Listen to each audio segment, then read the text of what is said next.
All right, thank you guys for tuning in. I'm going to be doing a review, an unboxing, and build of the BACKDRAFT Phoenix. And the big news, the big announcement that I've been saving for now is that if everything goes well in the US and Canada for the 1.4 upgrade kit and the 1.4 beta, we're going to move international. So we're going to move into a soft release, which is going to have a different warranty. The warranty is going to be somewhere between the beta tester warranty, which gives you like free parts and discounts and everything like that, and the official release warranty, which is still undecided.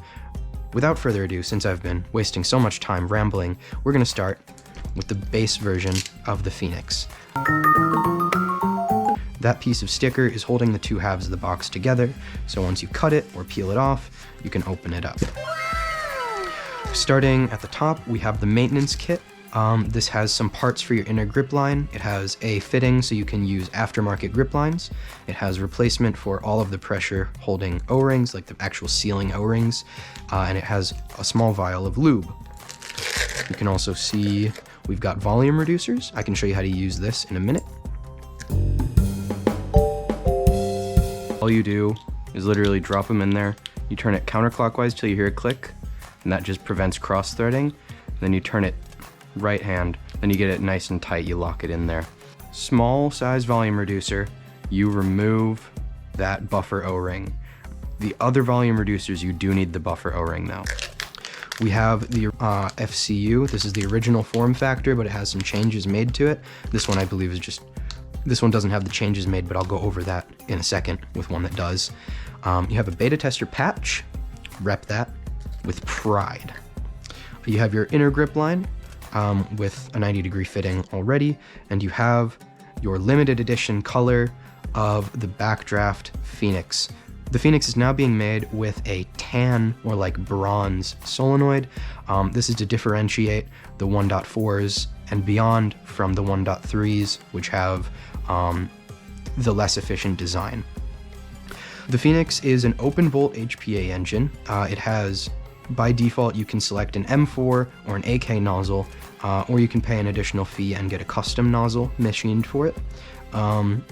The custom nozzle, it comes long from the factory, and then we shorten it in-house until it's the right length.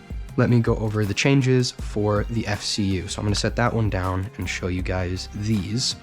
Originally, these wires were soldered straight through, and you can see that these little beads of solder and these wires on the back would be touching the gearbox. This was an oversight. This was something I didn't catch when they sent me the final design files.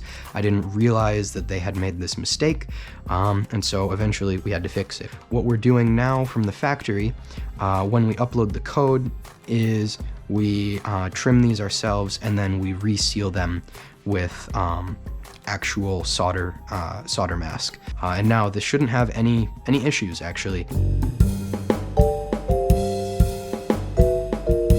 Let's open this bad boy up. So you can kind of see some of the differences already on the I hurt myself today to see if I still feel. I focus on the pain. Well, shit. If you're gonna cut it with a razor blade, do it like this. Like roll it on a table or some shit, because I just cut my finger. It's not bad.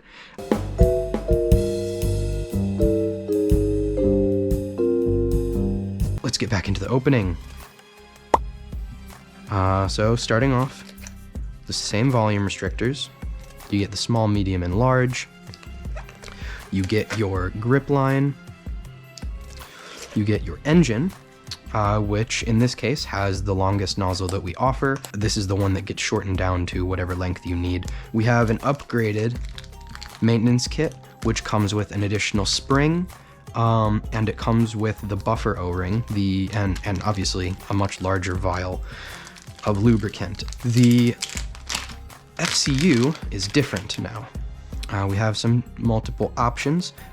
First, we have wire harnesses. This is the stock length wire harness, so the FCU and battery are in your stock, and then we have a grip length wire harness where the FCU and battery are in your grip. That's what I'm going to use for the install and build video later.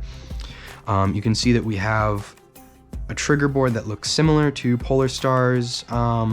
We use our 5-pin connector, but we only have 3 wires going to the trigger board. And that also gives us the option to not include these 2 connectors because we don't use them. And so it saves time on assembly and saves money. And then I can pass that savings along to you guys. Actually, that is all of it. So I say, let's move on to a build video. You know what? Lay down a towel. I'm a gentleman.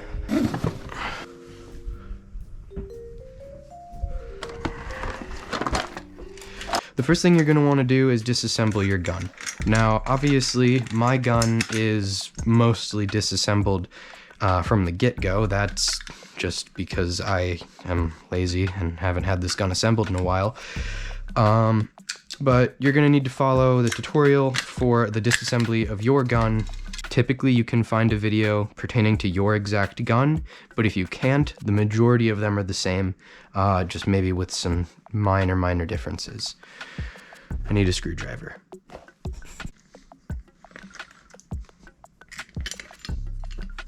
You got your spring and your trigger. And then since this has already been installed as an HPA gun, we already have the trigger board and the wire harness installed. I'm just going to take that out and put it right back in so you can see that process. One thing I should point out is that not all gearboxes are ready to accept a trigger board right off the bat. As you can see, there's this little nub right here. So if I were to try and mount my FCU right there, what I had to do was take a Dremel tool and grind that down, and then I could install this as like the standard installation process. Next thing, after getting this guy installed is going to be putting your wire harness back in. The SEMA gearboxes have this loop here, so I have to actually run it through a hole. Typically, you can just kind of set it down in there. I like to do the wire harnesses before the engine because then the grip line from the engine will hold the wires from the harness a little bit more in place. What we're going to do is take our engine, and we have to take the grip line that was in our kit and start to thread it on. I don't know where my screwdriver is. Screwdriver acquired. So now I'm just gonna fold these wires backwards, lay them mostly flat. That shouldn't cause too much damage, just don't bend like back and forth a crap ton and then you'll be fine. We tighten this guy down, and now our engine is prepared. You will need this. Sometimes you might want to actually wait until the very end to assemble this, but that is your call. We're gonna push this guy through the hole, put it in, we just plug the connector, and now everything is nice and assembled. I'm just gonna demonstrate how to put this on real quick. You're going to slip the cap. There's like this wide face and the flat face with the threads, or the thin face with the threads. You're gonna put the wide face towards the engine. It's kind of hard to get it over the end sometimes, but you get it on, and now you take this guy and you push it in, and then tighten down the cap. I don't know much about medical stuff, but I like to imagine that that's how catheters are attached. Then for the trigger, what you do is you put your spring on the trigger the way it goes. If you have a speed trigger, you don't actually have a spring here. It just kind of sits in there, and then the trigger spring will be in here somewhere. But that just depends on the type of trigger you have. This is a stock trigger. You get it in where it goes, and then you push the edge of the spring against the inside of the gearbox, and then you can pull the spring into place. So now put this guy over the top and reinstall the screws. The next thing I'm going to do is test the FCU. So I plug this guy in the right way, and then there. Uh-oh. It's not working. What the heck is going on? Now you might have that panic attack when your FCU comes from the factory. Well, and the factory being me, because I am the one who is hand making all of these. When it comes from here, your secondary fire mode is actually disabled. So you have to go through the programming steps in order to unlock full auto, burst, binary, stuff like that. First things first, you want to make sure air is disconnected, only power, and you want to make sure there's no BB in your barrel if your gun is assembled. Right now is the safest time to do it because there's no way it can shoot a BB. So semi works, and what you're going to be doing is you hold the trigger for 3 seconds, and then you can cover this little switch here for X number of seconds in order to change your fire mode. If you hold this for 3 seconds, that is full auto. If you hold it for 5, that's burst. If you hold it for 7, that's binary. And if you hold it for 9, that is semi only. So we've been holding the trigger for a very long time, and I'm going to cover this for 3 seconds. 1, 2, 3, release. And now we got full auto. You can hear the clicking. Let's go for binary. 1, 2, 3. 1, 2, 3, 4, 5, 6, 7.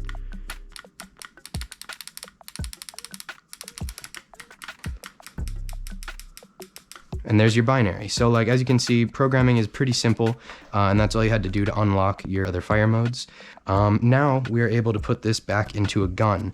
Disassembly is going to be essentially the same as assembly, just with the steps going backwards. So it's really up to you as to how much of this video you even need. And then you can push the pin through. And there you go, your gun is on its way to being assembled. Then I've got all these other parts.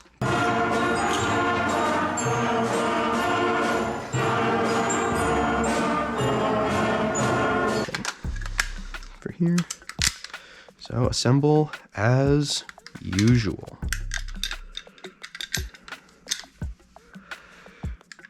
Spring, your little topper. All right. I think we're going to want to put the wires through first, through the center hole, and then we're going to want to bend the grip line and push it through the hole as well, but do that second, I think, is the easiest way to do it.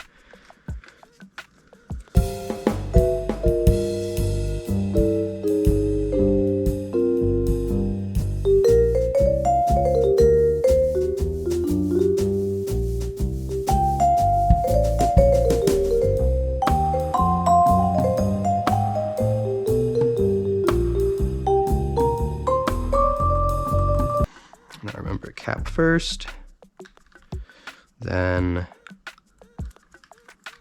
quick connect, and then screw them together. Nice and easy and simple and easy and breezy. All right, she's plugged in. Let's give her a test for some clickage and see what happens. We got clickage. We got clickage.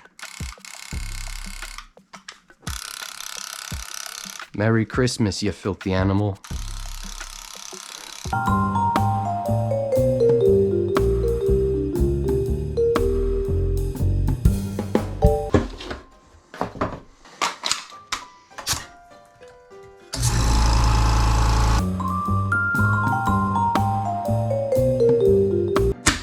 $317.9, $319.1, $317.8.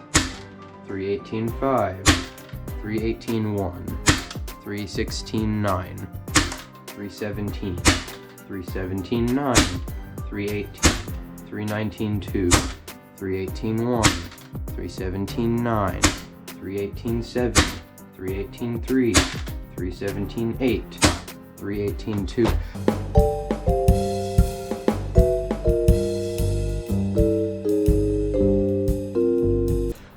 Here's the part you guys are probably most excited for. If you look in the distance in the background, there is a piece of cardboard taped to my fence. That's all it is, but it is going to be our target, and we're going to use this testing rig we've got the regulator set to just about 90 psi.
Thank you guys for tuning in and wanting to check out the BACKDRAFT Phoenix and my unboxing and review of this product. It's my own product, so of course I'm happy to do it. We can talk about it in a few categories. First, ease of use.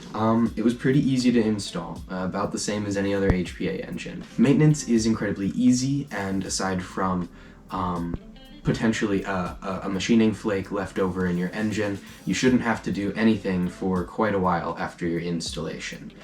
If there is a flake and it does cause a leak, all you have to do is wipe it off the O-ring and then you're pretty much good. For power, this engine used to be extremely powerful. Now it's just powerful. It's pretty much on par again with every other HPA engine on the market. It used to shoot, say, 370 feet per second on 80 psi with 0.28 gram BBs. Now it's more like 320 to 330 feet per second with those same psi and BB weight. So I'd say it's pretty good. The reason there's a drop in power from the last version to this one is because we wanted to make the engine a little bit more of a fuel sipper. We made it more efficient, and the trade-off was some of that raw power had to get dialed back a little bit. For durability, we've made durability improvements so there are less failure points in the engine. The consistency, the FPS is very consistent, typically varies within a couple FPS, but a lot of the time it hangs out within an FPS or two. For me, I know this build isn't exactly the poster child for consistency, since it just has a lot of stock parts, but the goal was to show you what can be done with just replacing your AEG components with an engine, and I will do a better review video with that format in the future. For accuracy, I was able to shoot pretty decent groupings, a little bigger than my fist at 60 feet.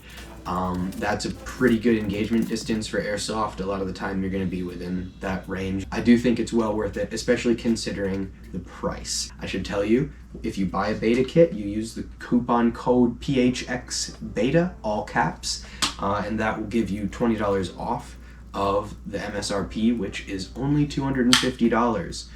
That's already cheaper than a Polar Star Kythera, which is mechanical only. The Kythera doesn't have full auto or any other fire modes. I also have two new initiatives, and that is the squad pricing initiative and the army pricing initiative. If you have a squad of players or an army of players that you'd like to outfit with HPA engines, now's the time to do it, because if you have a squad of 4 to 7 players, you get each engine for $235 each. And if you have an army of 8 players or more, you have $210 each. And you can use the beta tester coupon on top of that. Overall, I am biased. I do own the company. This is my product. I built it and then packed it up and then immediately unwrapped it 5 minutes later for an unboxing video. That being said, I still think this engine is kind of a no-brainer. I mean, this engine is powerful, it's consistent, it's significantly more efficient, it is pretty darn good performance, it is dirt cheap, and also, it's not every day you get a chance to brag about helping develop an HPA engine, so there is that. So really, I just don't see downsides. And before I sign off, one more surprise bonus for beta testers that they don't even know about yet and probably isn't that big of a deal. I'm going to start posting your guys' build videos on my YouTube channel, so I'll give you guys shout outs for whatever social media you want. except OnlyFans. And I'll post your social media handle along with the picture of your gun. One thing I do suggest though is if you take off the dust cover there, it's way more likely that I'll share it. So anyway, I hope you guys had a Merry Christmas, and I hope you guys have a Happy New Year. Adios.